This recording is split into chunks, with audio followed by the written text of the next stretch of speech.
दोस्तों, एक बार आपका स्वागत है हिंदी मोटिवेशनल में। आज आपके लिए एक नया कहानी लेकर आया हूँ। वो ख्वाब था या हकीकत। कभी कभी वो रात और वो मंजर याद आता है तो मेरा दिल दहल उठता है। आखिर वो क्या था? वो महज मेरा कोई ख्वाब था या हकीकत जिसे मैं आज तक भूल नहीं सका। जब कभी वो वाकया मेरा सामने आता है तो खौफ के मारे आज भी मेरे रोंगटे खड़े हो जाते हैं। उस रात की सारी घटना मेरी आंखों के सामने एक फिल्म की भांति चलने लगती है। भयानक और अंधेरी रात, ऊपर से सुनसान इलाका, बड़ा सा उजाड़ कमरा, फिर कंडक्टर की लाश का यूं मिलना। ना जाने उस रात क्या होने वाला था, लेकिन हम उस रात सच में बच गए। अगर वो ना होता तो शायद हम सब भी उस कंडक्टर के साथ अपनी जान से हाथ धो बैठते। लगभग 20 साल पहले की बात है। मैंने अपने परिवार के साथ जयपुर घूमने का कार्यक्रम बनाया। बेटा बहुत दिनों से जिद कर रहा था कि पापा मुझे राजस्थान घूमने के लिए ले चलिए, सो मैं उसकी बात मानकर उसे जयपुर घुमाने को राजी हो गया। मैं, मेरी पत्नी रीमा और बेटा संयम घर से जयपुर के लिए रवाना हो गए। हमने 2 दिन में पूरा जयपुर घूम लिया, लेकिन मेरे पास अभी 2 दिन की छुट्टी और भी बची थी, तो मैंने सोचा क्यों ना अज़्म शरीफ भी हो आते हैं। चूंकि हमारी ये प्लानिंग अचानक हुई थी तो हमें जल्दबाजी में बस का सहारा लेना पड़ा। उस बस में और भी यात्री थे, खासकर बुजुर्गों की संख्या ज्यादा थी। हमारी जैसी केवल एक ही फैमिली थी। बस में यात्री भी कम ही थे, क्योंकि बस भी थोड़ी खजाड़ा थी, इसलिए शायद उसमें ज्यादा यात्री नहीं बैठे होंगे। करीब रात के 8 बजे बस अपने गंतव्य की ओर रवाना हो चली। हम तीनों अपनी अपनी सीटों पर टेक लगाकर बैठ गए। संयम तो सो गया, लेकिन मुझे और रीमा को बीच बीच में हल्की हल्की झपकी सी आ जाती। एक तो वीरान और अनजानी जगह, ऊपर से खजारा बस में मुझे इनकम्फर्टेबल लग रहा था। ड्राइवर को भी शायद बहुत जल्दी थी गंतव्य तक पहुंचने की, इसलिए वो भी बस को तेज रफ्तार में भगाए चला जा रहा था। अंदर से डर भी लग रहा था कि कहीं वो बस को ठोक ना दे, क्योंकि अंधेरा घना था, साथ में सुनसान सड़क के किनारे जिन पर ना कोई घर दिख रहा था और सड़क पर भी इक्का दुक्का वाहन ही दिखाई दे रहे थे। कुछ बुजुर्गों ने ड्राइवर को टोका भी कि बस की रफ्तार जरा धीमी करो। कुछ समय तक तो उसने बस को धीमी रफ्तार में चलाया, लेकिन फिर कुछ देर के बाद उसने फिर से बस की रफ्तार बढ़ा दी। एक बुजुर्ग ने फिर से उस ड्राइवर को टोका कि बस की रफ्तार कम करो, लेकिन मना करने के बावजूद फिर से ड्राइवर ने रफ्तार बढ़ा दी। तब ड्राइवर ने जवाब दिया कि अंकल जी, जो मैं कर रहा हूँ वो बिल्कुल ठीक कर रहा हूँ। मैंने सुना है कि ये इलाका अच्छा नहीं है, बहुत ज्यादा खतरा है इस जगह, और हम इस इलाके को जितनी जल्दी पार करके आगे बढ़ जाएं उतना अच्छा। ड्राइवर की बात सुनकर सबने कहा कि चलो ठीक है। बस तेज रफ्तार से आगे बढ़ ही रही थी कि तभी एक तेज आवाज के साथ बस का थोड़ा संतुलन गड़बड़ाया और बस थोड़ी दूर बढ़ी और रुक गई। अब सब सकपका गए कि अचानक ये क्या हुआ। इतना खतरनाक इलाका और बस का रुकना, किसी का भी जी डर जाएगा। ड्राइवर ने अपनी टार्च जलाई, बस के नीचे उतरा और उसने देखा कि क्या बात है, बस को आखिर क्या हुआ, वो रुकी क्यों। कुछ देर के मुआयने के बाद उसे पता चला कि बस के पीछे और के दोनों पहिए पंचर हो चुके हैं और बस में एक्स्ट्रा पहिए भी नहीं है जिससे उसकी मरम्मत हो सके। अब क्या किया जाए? सभी सोच में पड़ गए। रेतीली अनजान जगह, अमावस की गहरी काली रात, जंगली जानवरों का डर और बस का यूं खराब हो जाना, सबके तो जैसे होश ही उड़ गए थे। अब क्या करें, क्या ना करें, किसी के कुछ भी समझ में नहीं आ रहा था।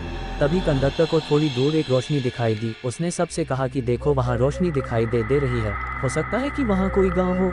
चलो सब वहाँ चलते हैं, शायद रात भर के लिए कोई सुरक्षित जगह मिल जाए। अगर एक कोठरी भी मिल गई तो तब सब वहाँ एक साथ बैठकर रात को गुजार ही सकते हैं।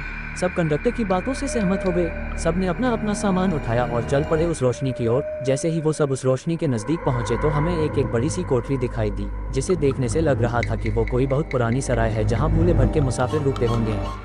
सब कोठरी के दरवाजे के बाहर खड़े हो गए। ड्राइवर ने हिम्मत करके दरवाजे की सांकल खटखटाई। एक बहुत ही बूढ़े व्यक्ति ने दरवाजा खोला। उनके सिर पर एक बड़ी सी पगड़ी थी, गले में पुराने जमाने का कोई आभूषण था, कानों में भी कुंडल पहन रखे थे। कुर्ते के ऊपर उन्होंने ने एक सदरी पहन रखी थी, कमर में धोती, पैरों में पुराने जमाने की ऊंट के चमड़े की बनी मोजड़ी पहन रखी थी और हाथ में एक बड़ा सा लठ ले रखा था। वो और उनका पहनावा बहुत ही अजीब लग रहा था। तभी कंडक्टर ने बड़ी हिम्मत करके, ताऊसा, बस पंचर हो गई है, हम सबको रात गुजारने के लिए अगर आपकी कोठरी में थोड़ी जगह मिल जाती तो बड़ी मेहरबानी होती।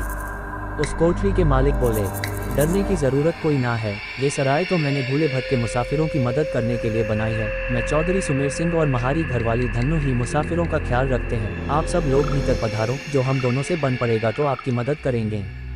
कंडक्टर बोला, बहुत बहुत धन्यवाद ताऊसा, बड़ी मेहरबानी, जो इस अनजान जगह में आप हमारी मदद करने को राजी हो गए। चौधरी सुमेर सिंह बोले, इसमें धन्यवाद की बात है, ये तो महारा फर्ज है। महारे को बहुत खुशी हुई जो आप लौन महारे यहाँ पधारे। ये रहा पानी से भरा मटका, इस बड़ी सी डलिया में पूरियाँ रखी हैं और उस बड़ी सी बटलोही में आलू की तरकारी होगी।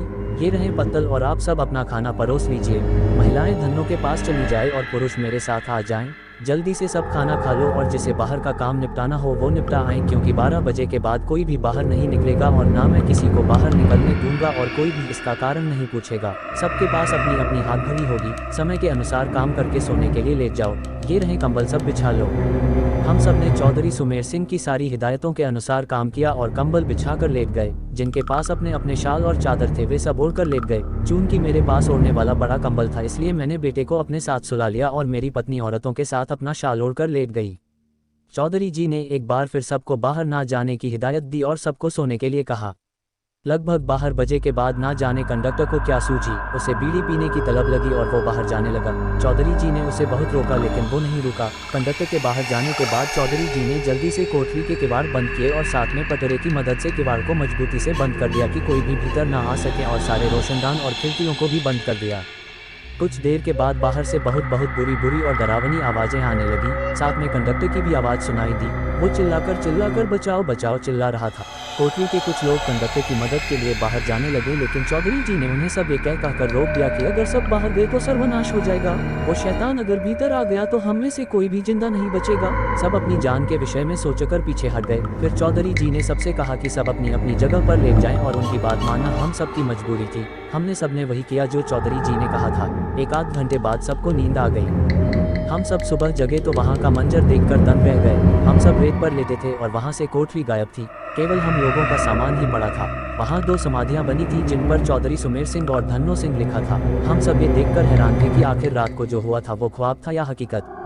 तभी वहाँ से एक चरवाहा अपनी भेड़ों के साथ निकला। उसको हम लोगों ने सारी बात बताई तो उसने बताया कि यहाँ बहुत समय पहले एक सराय हुआ करती थी जिसकी रखवाली चौधरी सुमेर सिंह और उनकी पत्नी धन्नो किया करते थे और उन दोनों के स्वर्गवास के बाद आज भी उनकी आत्माएं भटके हुए मुसाफिर की मदद करने आती हैं। इस इलाके में बहुत शैतानी आत्माएं रहती हैं जो लोगों को कत्ल कर देती हैं, लेकिन सुमेर सिंह और उनकी पत्नी अच्छी आत्माएं हैं इसलिए वो लोगों की मदद करने आ जाते हैं। ये सब कहकर चरवाहा वहाँ से चला गया लेकिन हम सबके मुँह और आंखें खुली की खुली रह गई। फिर हम सब ने अपना अपना सामान उठाया और बस की ओर आए। देखा तो वहाँ कंडक्टर की लाश लहूलुहान पड़ी थी। वो सब देखकर हम सबका दिल दहल गया। थोड़ी देर के इंतजार के बाद वहाँ से एक दूसरी बस गुजरी और हम सब उसमें बैठकर अपने गंतव्य को रवाना हो गए। दोस्तों, आपको यह कहानी वो ख्वाब था या हकीकत कैसी लगी प्लीज़ हमें कमेंट करके ज़रूर बताएं। हमारी और भी कहानियाँ पढ़ने के लिए चैनल को सब्सक्राइब करें। शुक्रिया।